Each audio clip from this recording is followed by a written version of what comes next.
Firstly, just want to say that I really, really hope you're doing okay.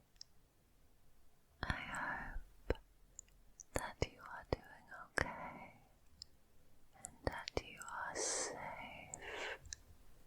safe and well.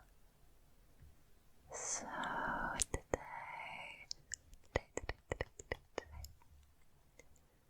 I'm going to be doing some more inaudible whispered reading for you from this book, Dear Lion, the Witch and the Wardrobe by C.S.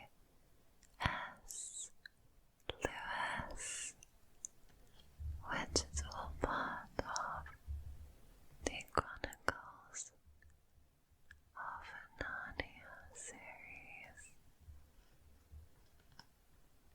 Now I have read quite a few chapters from this book already, so I will link those in the description box in case you'd like to see the story right from the start. I really, really hope that you enjoy this and that it relaxes you.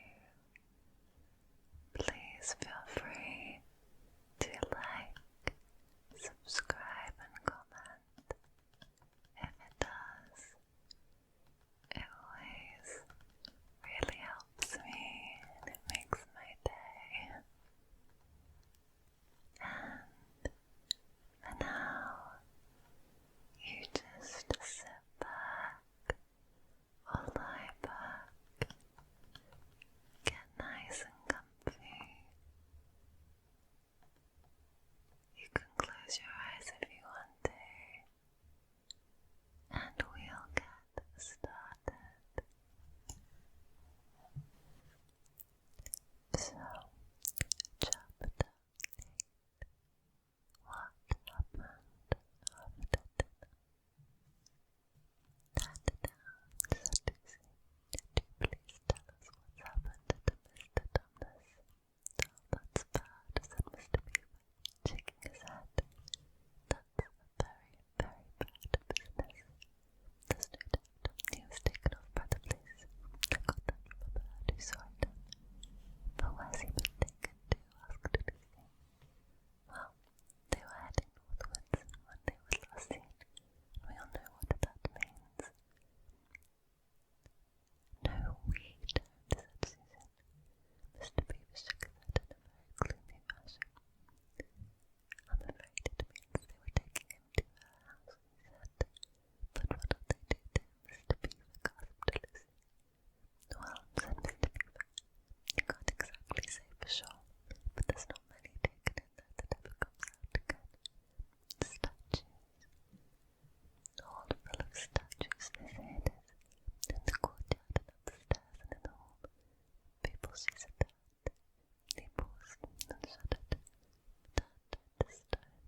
of spring again.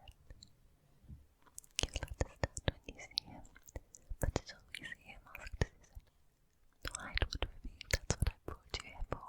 I'm to lead you where you shall meet him, said Mr. Beaver. Is he a man? Asked Lucy. Aslan a man, said Mr. Beaver sternly. Certainly not. I tell you, he is the king of the wood and the son of the great emperor beyond the sea. Don't you know who is the king of beasts? Aslan is a lion, the lion, the great lion.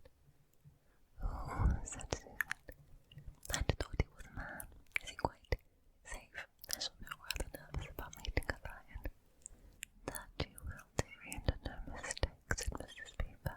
If there's anyone who can appear before Aslan without their knees knocking, they're either brave or the most righteous, silly. Then he isn't safe, said Lucy. Safe, said Mr. Beaver. Did you hear what Mrs. Beaver tells you? Who said anything about safe? Of course he isn't safe. But he's good, he's the king, I tell you. I'm longing to see him, said Peter, even if I do feel frightened when it comes to the point. That's right, son of Adam, said Mr. Beaver, bringing his paw down on the table with a crash as it made.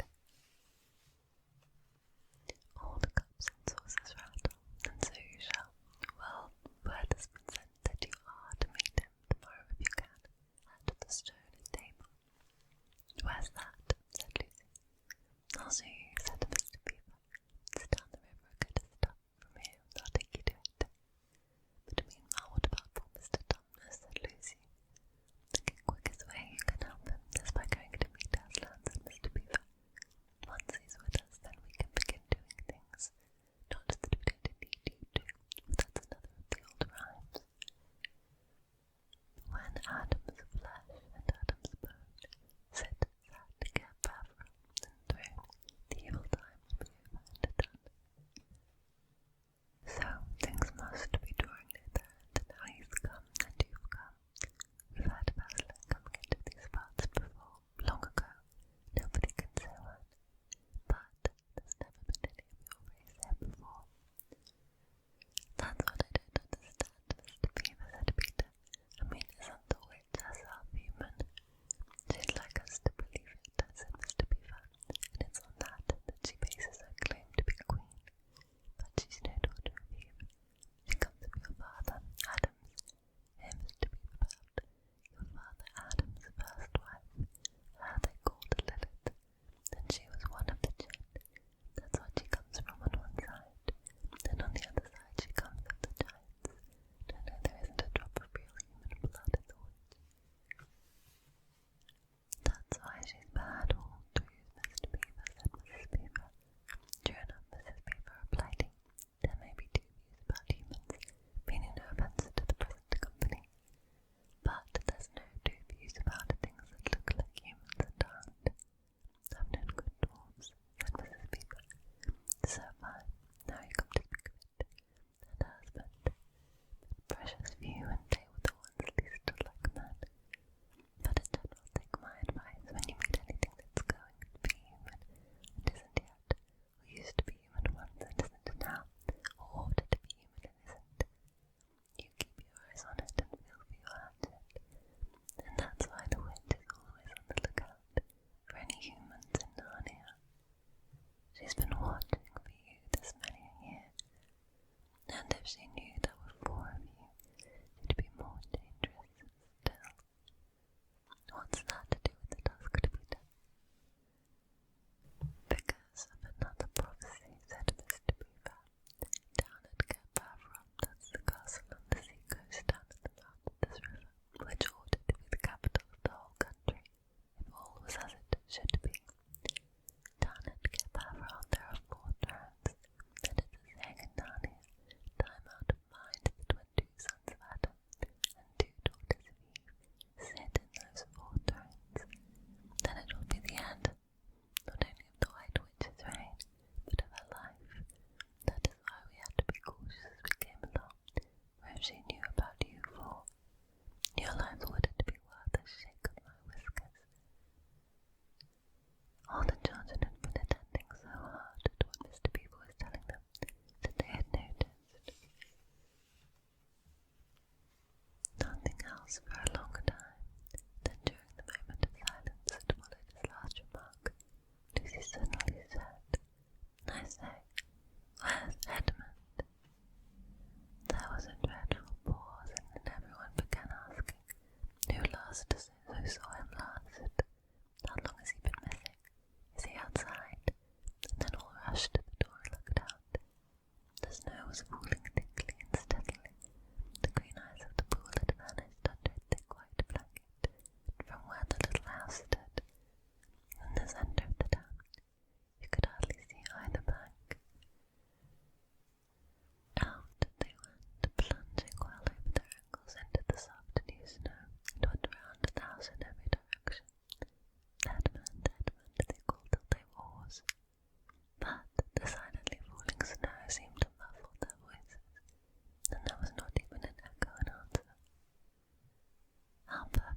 yourselves is to keep away from her. How do you mean? Said Lucy. Why, all she wants is to get all four of you. She's thinking all the time of those 4 drones that care about her. Once you all 4 inside her house, that job would be done. There'd be 4 new statues in her collection before you'd have time to speak. But she'll keep him alive. As long as he's the only one, she's got, because she'll want to use him as a decoy, as bait to catch the rest of you with. Oh, can no one help us? Wailed Lucy. Only Aslan, said Mr. Beaver. We must go on and meet him. That's our only chance now. It seems to me, my dear, said Mrs. Beaver, that it is very important to know just when he slipped away. How much he can tell her depends on how much he heard. For instance, as we started talking of Aslan before he left. If not, then we may do very well, for she won't know that Aslan has come to Narnia, or that we are meeting him. It will be quite off her guard as far as that is concerned. I don't remember his being here when we were talking about Aslan, began Peter, but Lucy interrupted him. Oh yes, he was, she said miserably. Don't you remember? It was he who asked whether the witch could turn Aslan into stone too.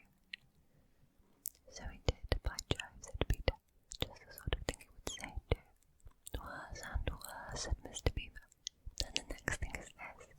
Was he still here when I told you about the place we're meeting Aslan? Was the stone a table? And of course no one knew the answer to the question.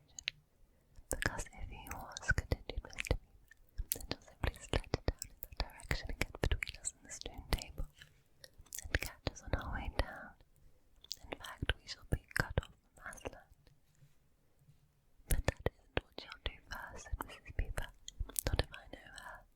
The moment that Edmund tells her that we're all here, he'll set out to catch us this very night.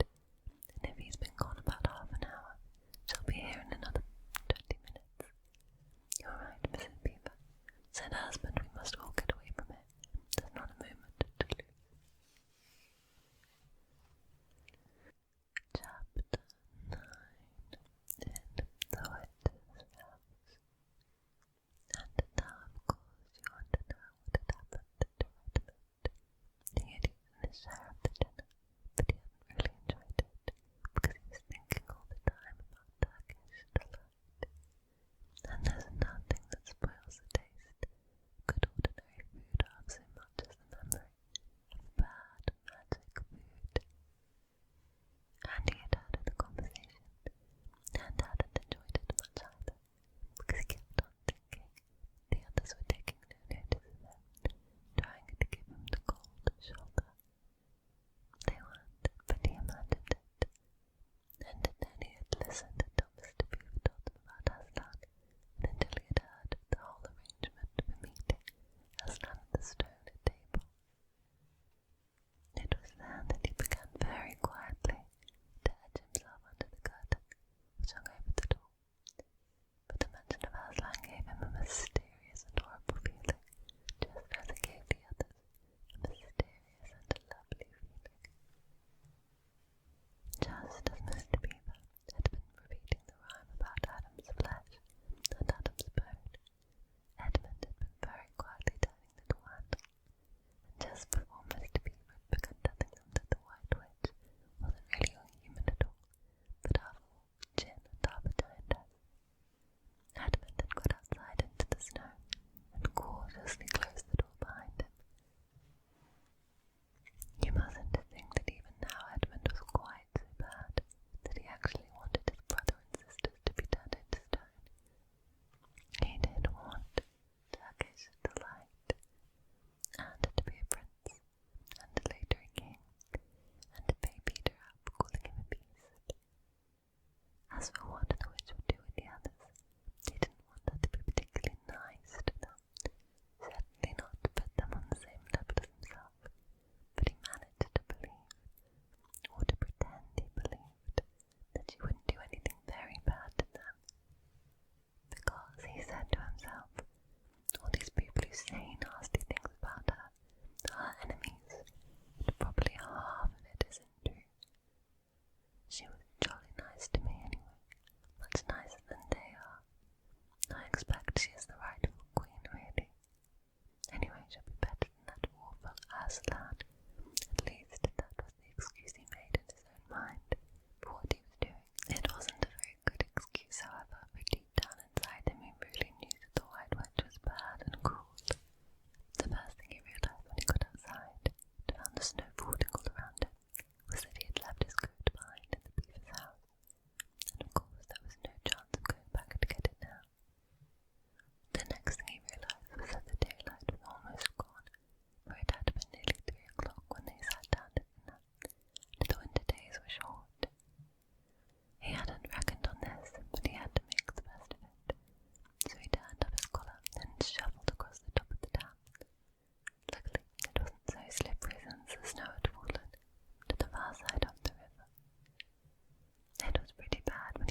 saw